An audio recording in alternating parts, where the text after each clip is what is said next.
Hi ನಮಸ್ತೆ ಎಲ್ಲರಿಗೂ ಮಧುರಾ ಚಾನಲ್ಗೆ ಸ್ವಾಗತ. ಇವತ್ತು ಸಂಜೆ ಟೀ ಟೈಮ್ಗೆ ಅಥವಾ ಸ್ನ್ಯಾಕ್ಸ್ ಟೈಮ್ಗೆ ಒಂದೊಳ್ಳೆ ಸ್ನ್ಯಾಕ್ಸ್ ರೆಸಿಪಿಯನ್ನು ನಿಮ್ಮ ಜೊತೆ ಶೇರ್ ಮಾಡ್ಕೊಳ್ತಾ ಇದ್ದೇನೆ.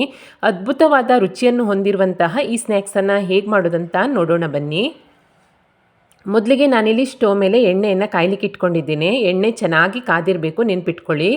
ಎಣ್ಣೆ ಚೆನ್ನಾಗಿ ಕಾದ ನಂತರ ನಾನಿಲ್ಲಿ 1 ಕಪ್ ಆಗುವಷ್ಟು ಕಡಲೆ ಬೀಜವನ್ನು ಎಣ್ಣೆಗೆ ಹಾಕಿ ಚೆನ್ನಾಗಿ ಗರಿ ಗರಿ ಆಗೋ ತನಕ ಇದನ್ನು ಹುರ್ಕೊಳ್ತಾ ಇದ್ದೇನೆ.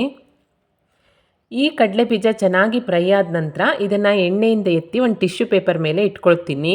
ನಂತರ ಅದೇ ಎಣ್ಣೆಗೆ ಚೆನ್ನಾಗಿ ಕಾದಿರುವಂತಹ ಎಣ್ಣೆಗೆ ನಾನಿಲ್ಲಿ 2 ಕಪ್ ಆಗುವಷ್ಟು ಗಟ್ಟಿ ಅವಲಕ್ಕಿಯನ್ನು ತೆಗೆದುಕೊಂಡಿದ್ದೇನೆ. ಈ ಸ್ನ್ಯಾಕ್ಸ್ ಮಾಡಲಿಕ್ಕೆ ಗಟ್ಟಿ ಅವಲಕ್ಕಿಯನ್ನೇ ಉಪಯೋಗಿಸ್ಕೊಳ್ಬೇಕು. ನಂತರ ಸ್ವಲ್ಪನೇ ಅವಲಕ್ಕಿಯನ್ನು ಹಾಕಿ ನೋಡಿ, ಈ ರೀತಿಯಾಗಿ ಫ್ರೈ ಮಾಡ್ಕೊಳ್ಬೇಕು. ಎಣ್ಣೆ ಚೆನ್ನಾಗಿ ಕಾದಿರಬೇಕು, ಇಲ್ಲ ಅಂತ ಹೇಳಿದರೆ ಅವಲಕ್ಕಿ ಎಣ್ಣೆಯನ್ನು ತುಂಬಾ ಹೀರ್ಕೊಳ್ಳುತ್ತೆ.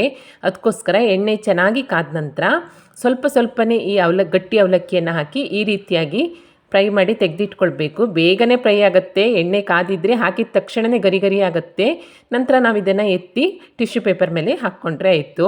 ನೋಡಿ, ಇದೇ ರೀತಿಯಾಗಿ ನಾನು 2 ಕಪ್ ಆಗುವಷ್ಟು ಅವಲಕ್ಕಿಯನ್ನು ಎಣ್ಣೆಯಲ್ಲಿ ಕರೆದು ಟಿಶ್ಯೂ ಪೇಪರ್ ಮೇಲೆ ಇಟ್ಕೊಂಡಿದ್ದೇನೆ. ಇವಾಗ ಒಂದು ಬೌಲ್ಗೆ ಹುರಿದಿರುವಂತಹ ಕಡಲೆ ಬೀಜ ಹಾಗೆ ಗರಿ ಗರಿ ಆದಂತಹ ಅವಲಕ್ಕಿಯನ್ನು ಸೇರಿಸ್ಕೊಳ್ತಾ ಇದ್ದೇನೆ. ನಂತರ ಇದಕ್ಕೆ ಚಿಕ್ಕದಾಗಿ ಹೆಚ್ಕೊಂಡಿರುವಂತಹ ಒಂದು ಈರುಳ್ಳಿಯನ್ನು ಸೇರಿಸ್ಕೊಳ್ತಾ ಇದ್ದೇನೆ. ಎಷ್ಟು ರುಚಿಯಾಗಿರುತ್ತೆ ಅಂತ ಹೇಳಿದರೆ ಈ ಸ್ನ್ಯಾಕ್ಸು ನೀವು ಪದೇ ಕೇಳಿ ಮಾಡಿಸ್ಕೊಂಡು ತಿಂತೀರಾ, ಅಷ್ಟೊಂದು ಚೆನ್ನಾಗಿರುತ್ತೆ. ನಂತರ ರುಚಿಗೆ ತಕ್ಕಷ್ಟು ಉಪ್ಪು, ಒಂದು 1/4 ಸ್ಪೂನ್ ಆಗುವಷ್ಟು ಅರಿಶಿಣ, ಖಾರಕ್ಕೆ ತಕ್ಕಷ್ಟು ಖಾರದ ಪುಡಿ. ನಾನಿಲ್ಲಿ 1 ಸ್ಪೂನ್ ಆಗುವಷ್ಟು ಖಾರದ ಪುಡಿಯನ್ನು ಸೇರಿಸ್ಕೊಂಡಿದ್ದೇನೆ. 1 ಸ್ಪೂನ್ ಆಗುವಷ್ಟು ಧನಿಯಾ ಪುಡಿ, ಹಾಗೆ 1 ಸ್ಪೂನ್ ಆಗುವಷ್ಟು ಚಾಟ್ ಮಸಾಲ ಪುಡಿ, ಚಿಕ್ಕದಾಗಿ ಹೆಚ್ಕೊಂಡಿರುವಂತಹ ಸ್ವಲ್ಪ ಕೊತ್ತಂಬರಿ ಸೊಪ್ಪು, ಹಾಗೆ 1 ಸ್ಪೂನ್ ಆಗುವಷ್ಟು ಎಣ್ಣೆಯನ್ನು ಸೇರಿಸ್ಕೊಳ್ತಾ ಇದ್ದೇನೆ. ತೆಂಗಿನ ಎಣ್ಣೆಯನ್ನು ಸೇರಿಸ್ಕೊಂಡ್ರೆ ರುಚಿ ತುಂಬಾ ಚೆನ್ನಾಗಿ ಬರುತ್ತೆ. ಹಾಗೆ ಒಂದು ಅರ್ಧ ಲಿಂಬೆ ರಸವನ್ನು ಸೇರಿಸ್ಕೊಳ್ತಾ ಇದ್ದೇನೆ.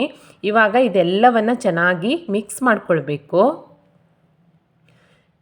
ತುಂಬಾ ಸುಲಭವಾಗಿ ಮನೆಯಲ್ಲಿರುವ ಸಾಮಗ್ರಿಗಳನ್ನೇ ಬಳಸ್ಕೊಂಡು ಮಾಡುವಂಥ ಈ ಸ್ನ್ಯಾಕ್ಸ್ ಅಂತೂ ಅದ್ಭುತವಾಗಿರುತ್ತೆ. ನನಗೆ ನೋಡಿ, ಮಿಕ್ಸ್ ಮಾಡ್ಕೊಳ್ಳಿಕ್ಕೆ ಪಾತ್ರೆ ಸ್ವಲ್ಪ ಚಿಕ್ಕದಾದ್ರಿಂದ ಇನ್ನೊಂದು ದೊಡ್ಡ ಪಾತ್ರೆಗೆ ಸೇರಿಸ್ಕೊಂಡು ಈ ರೀತಿಯಾಗಿ ಚೆನ್ನಾಗಿ ಮಿಕ್ಸ್ ಮಾಡ್ಕೊಂಡಿದ್ದೇನೆ. ಈ ರೀತಿಯಾಗಿ ಚೆನ್ನಾಗಿ ಮಿಕ್ಸ್ ಮಾಡಿಕೊಂಡ್ರೆ ಮನೆಯಲ್ಲಿರುವಂತಹ ಸಾಮಗ್ರಿಗಳಲ್ಲೇ ತುಂಬಾ ರುಚಿಯಾದಂತಹ ಅವಲಕ್ಕಿ ಸ್ನ್ಯಾಕ್ಸ್ ರೆಡಿಯಾಗುತ್ತೆ.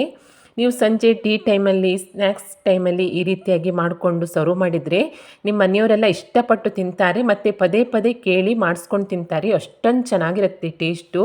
ತುಂಬಾ ಸುಲಭ ಮಾಡೋದು ಕೂಡ. ನೀವು ಹೊರಗಡೆಯಿಂದ ತರುವ ಪಾನಿಪುರಿ, ಮಸಾಲೆ ಪುರಿ ಎಲ್ಲ ಇದ್ರ ಮುಂದೆ ಏನೂ ಅಲ್ಲ, ಅಷ್ಟೊಂದು ರುಚಿಯಾಗಿರುತ್ತೆ.